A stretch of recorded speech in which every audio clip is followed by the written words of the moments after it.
ஒரு காலத்தில் மலைகளின் இடையே அமைந்த ஒரு சிறிய கிராமத்தில் எல்ரிக் என்ற மனிதன் வாழ்ந்தான். அவர் ஒரு தனிமை விரும்பி மனிதர். தனது நாட்களை கிராமத்தவருக்கான கருவிகள் மற்றும் ஆயுதங்களை உருவாக்குவதில் செலவழித்தான். அவரது கைவினை காரணமாக மதிக்கப்படுவார். ஆனால் எல்ரிக் தனது அமைதியான நடத்தை மற்றும் தனிமையை விரும்புவதற்காக அறியப்பட்டவர். ஒரு குளிர்ந்த மாலை, எல்ரிக் காட்டில் இருந்து எரிவாயு கொண்டு திரும்பும் போது மரங்களின் இடையே ஒன்றை காண்கிறான். ஆர்வமாக அருகே சென்றபோது ஒரு சிறிய காயமடைந்த நரி குட்டியை கண்டுபிடிக்கிறான். அதன் கால்கள் இரத்தத்துடன் இருந்தன மற்றும் அது கடும் குளிரில் தவித்தது. ஒரு நொடியில் எல்ரிக் அந்த மெல்லிய உயிரினத்தை கையில் எடுத்து தனது இளஞ்சிவப்பு வெப்பத்தில் அழுத்தமாக சூடான போர்வையில் கொண்டு வந்தான். அவர் மென்மையாக அதன் காயங்களை சுத்தமாக்கி அந்த குட்டியை ஒரு வெப்பமான போர்வையில் மூடினான். தொடர்ந்து வரும் நாட்களில் எல்ரிக் அந்த நரியை சுகமாக்கியுள்ளார். அதற்கு கேற்ற இறைச்சி துண்டுகளை கொடுத்து கிராமத்தினரால் ஒருபோதும் கேளாத மென்மையான குரலில் பேசினான். எல்ரிக் எம்பர் என்று பெயரிட்ட நரி அவரது தோழரானது.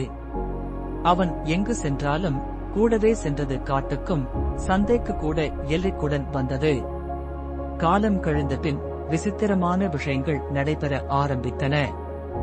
எல்ரிக் தவறவிட்ட கருவிகள் அதே இடங்களில் மீண்டும் தோன்றின. கல்லேலின் தீமூட்டம் மந்தமாகும் போது மீண்டும் எழுந்தன மற்றும் அவரது சிறிய தோட்டத்தில் பயிர்கள் வளரும். எம்பர் சாதாரண நரி அல்ல, மாயாஜால உயிரினமாக இருப்பதாக குற்றச்சாட்டின. ஒரு நாளில் அண்டை கிராம மக்கள் அவர்களது வழியாக வரும் கொள்ளையர்கள் பற்றிய செய்தியை அனுப்பியது. கிராமத்தவர்கள் எல்ரிக்கிடம் தங்களை பாதுகாக்க ஆயுதங்கள் உருவாக்க வேண்டுமென வேண்டினார்கள். அவர் கடுமையாக வேலை செய்யும் போது எம்பர் எப்பொழுதும் மேலே பார்த்தது. அதன் அம்பரின் கண்கள் ஒரு விசித்திர ஒளியுடன் விழுந்தன. கொள்ளையர்கள் இறுதியாக வந்தபோது கிராமத்தவர்கள் எல்ரிக் உருவாக்கிய ஆயுதங்களுடன் தயார் நிலையில் இருந்தனர். ஆனால் ஒரு அடிக்கேனும் அடிக்க முடியாமல் எம்பர் போரில் குதித்தது. ஒரு வெளிச்சத்தின் மிதிவண்டியில் அந்த சிறிய நரி தீ மற்றும் நிழலின் ஒரு உயரமான உருவமாக மாறியது.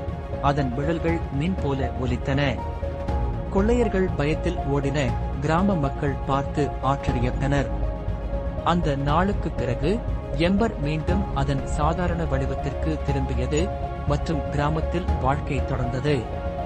ஆனால் எல்ரிக் இப்போது உலகத்தை வேறுபட்ட முறையில் காண தொடங்கின. எல்ரிக்கின் அமைதியான வாழ்க்கை தொடர்ந்தது. அந்த சிறிய நரியால் அந்த கிராம மக்கள் வாழ்க்கை சந்தோஷம் அடைந்தது.